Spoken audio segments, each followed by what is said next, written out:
नमस्कार, मी प्रियांका आणि प्रियांकाज किचनमध्ये आपलं मनापासून स्वागत आहे. आपली रानभाजीच्या सिरीजमधली 8वी भाजी आहे टाकळा. ही भाजी खायला खूपच चविष्ट लागते आणि याचे फायदे पण खूप आहेत. शुगर लेवल कंट्रोल होण्यासाठी हेल्प होते, आपलं डायजेस्टिव्ह सिस्टीम सुधारतं, खूप प्रमाणात कॅल्शियम आपल्याला भेटतं. चला तर मग रेसिपीला सुरुवात करूया.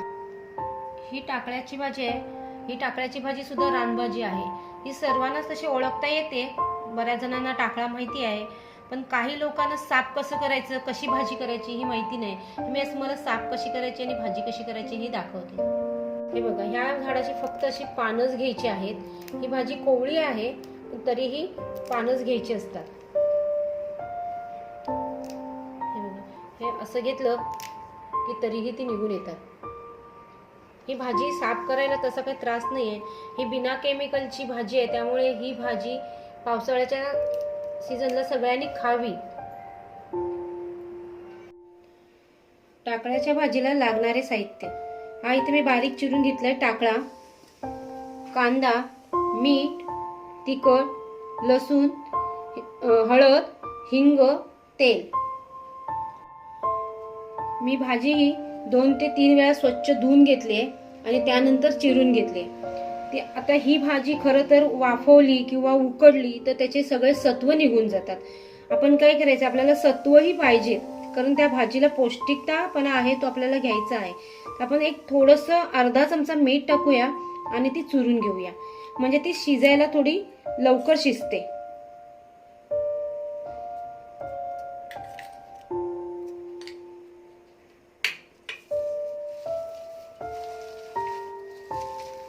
ही सुरुवातीलाच एकदम कोवळी भाजी असते.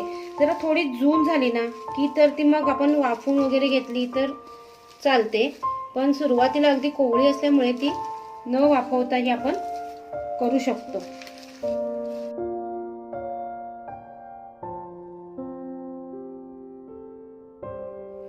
चला तर मग आपण भाजी बनवायला सुरुवात करूया.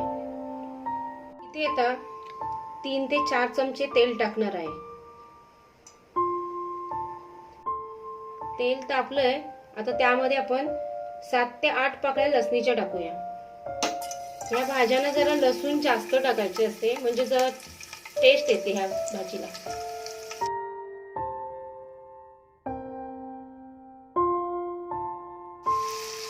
मी चिरलेले 2 मोठे कांदे टाकले आहेत.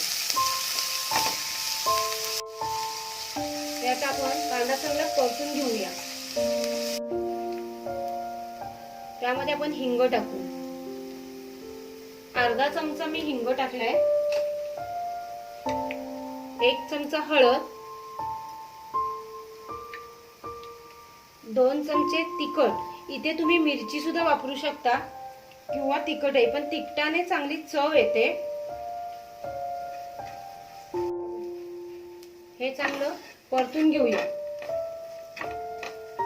प्रथम आपण भाजीला मीठ लावलेलं आहे अर्धा चमचा. आता मी परत या भाजीमध्ये अर्धा चमचा मीठ टाकते. मीठ हे चवीनुसार आहे, कमी जास्त करू शकता.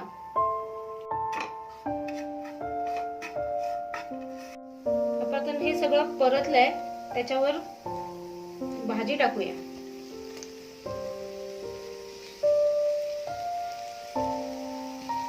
ही भाजी आपण आता चांगली परतून घेऊया. कोणी ह्याच्यामध्ये चण्याची डाळही टाकते, पण मी आज चण्याची डाळ न टाकता तुम्हाला साधी आणि सिंपल भाजी दाखवते. या रानभाज्यांमध्ये आपण कमीत कमी मटेरियल वापरून भाजी करावी, कारण त्याच्यामध्ये ओरिजिनल जीवनसत्व असतात, ती आपल्या शरीराला फायदेशीर असतात. ती मिळायला पाहिजेत, म्हणून कमीत कमी मटेरियल वापरून आपण ही भाजी टेस्टी बनवावी. ही भाजी आपण उकडलेली नाहीये, त्याच्यामुळे मंद आचेवरती शिजवायची आहे. झाकण ठेवून त्यामध्ये मी अर्धा ग्लास पाणी ओतणार आहे. झाकण ठेवून पाणी ओतल्यानंतर हे 5 मिनिटं मंद आचेवर आपण शिजवून घेणार आहोत. हे आता 5 मिनिटं झाले. ही बघा, आपली भाजी छान अशी शिजली आहे. याला वर पाणी ठेवल्यामुळे बघा कशी ती छान शिजली आहे. यामध्ये आता थोडंसं ओलं नारळाचं खोबरं आपण टाकून घेऊया. आता हे 1 मिनिटाचं परतून त्यामध्ये ठेवून देऊया, म्हणजे आपली भाजी तयार झाली आहे. तुम्ही पण ही रेसिपी नक्की ट्राय करा आणि मला तुमच्या कमेंट शेअर करा. तुम्हालाही माझी जर रेसिपी आवडली असेल तर माझ्या चॅनलला लाईक शेअर सबस्क्राईब करायला विसरू नका आणि हो बेल आयकॉनला सुद्धा क्लिक करा.